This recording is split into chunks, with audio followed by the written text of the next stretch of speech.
All right, my lesson plan, the main topic is enharmonicism and enharmonic equivalence. My school requires that students have a do now. So the do now, students will answer if they've seen a piece of music before with a note they weren't sure how to finger or play, and they write down an example. If they have something in their band music, that would be ideal, and tell what they did in that situation. Did they look it up on a fingering chart? Did they ask me? Did they ask someone sitting next to them?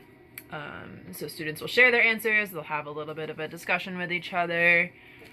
On the smartboard, because we have smartboards in the classroom, I'll project an image of a chromatic scale and ask students if they're familiar with it. Hopefully yes, because they have to play it for me all the time. Ask someone to explain it and ask them what they notice about ascending notes versus descending notes on the scale. From there, I would play a chromatic scale on a piano so that students can actually see the keyboard, and project the image of piano keys onto the smartboard.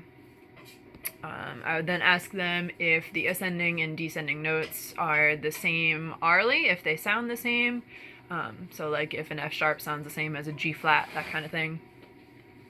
I'd then go into explaining the basis of enharmonics, how two pitches can have different names but sound the same.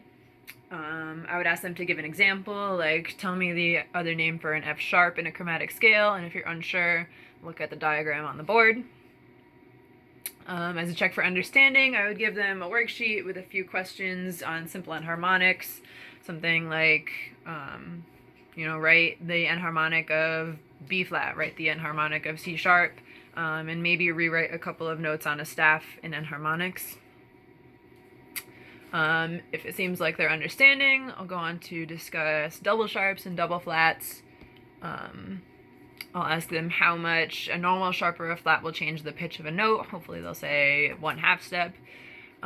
So I'll explain double sharps and double flats, how it raises or lowers 2 half steps instead of 1. I'll show an example on the smartboard where I'll match double sharps and flats to their equivalent note. And then I give them a little challenge. I found a thing online that I actually showed them a couple of years ago that they enjoyed. It's like a little brain teaser thing that's, can you identify this popular tune? And it's Twinkle Twinkle Little Star, but written with a bunch of enharmonics and double sharps and double flats, so you looking at it, it doesn't look like it would be Twinkle Twinkle Little Star.